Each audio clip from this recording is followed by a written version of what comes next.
We begin with an alleged human trafficking case in Abilene that we've been following for 3 years now.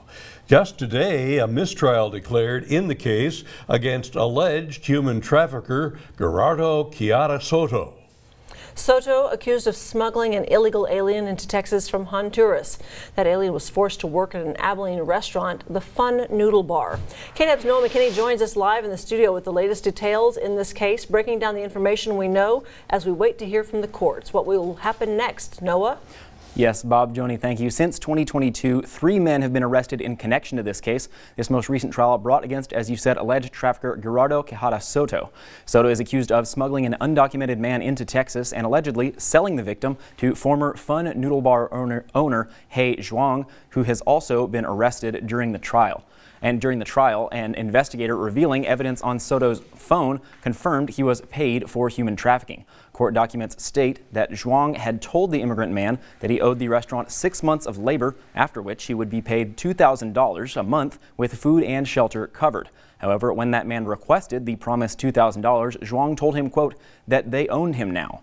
The immigrant's passport taken from him as he was forced to work 10 to 12 hours a day without a bathroom break, saying he was taken to a house, and that house now identified in this most recent trial as the one on the 3500 block of Brook Hollow Drive, which you can see here, where he and the other workers were allegedly kept. The immigrant man saying Zhuang would beat him on occasion and that he was only allowed rice for the first 3 weeks, then denied food, having to resort to eating scraps that customers left behind on their plates. Nearby neighbors I spoke with today within the Brook Hollow area telling me they believed multiple families to be living in that home, saying the residents kept to themselves. Neighbors often saw large trucks or vans like this one seen outside the Fun Noodle Bar restaurant coming to the home to pick people up and drop them off. The third man arrested, restaurant manager Pei-Lun Jiao, accused of facilitating that transport. Our Victor Sotelo sat in on the trial for Soto, where photos of the interior of that house were shown.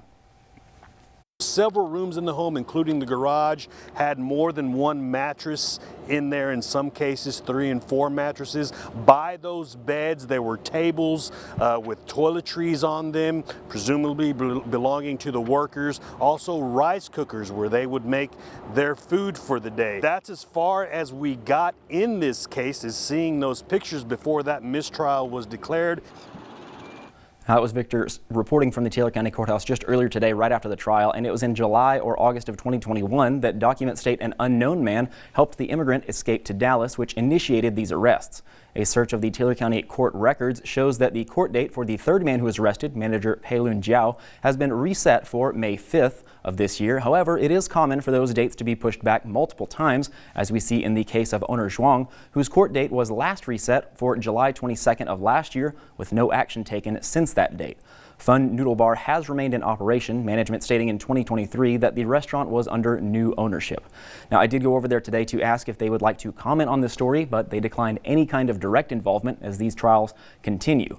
It is unclear tonight whether Soto's trial will be reset or if it will be dismissed as a result of this mistrial ruling. In studio with coverage you can count on, Noah McKinney, KTAB News. All right, thank you, Noah. The reason for declaring a mistrial in the case against Soto has not been released. Judge Wheeler, presiding over Taylor County's 350th District Court, is set to release that information tomorrow morning, and we'll bring it to you as soon as we know.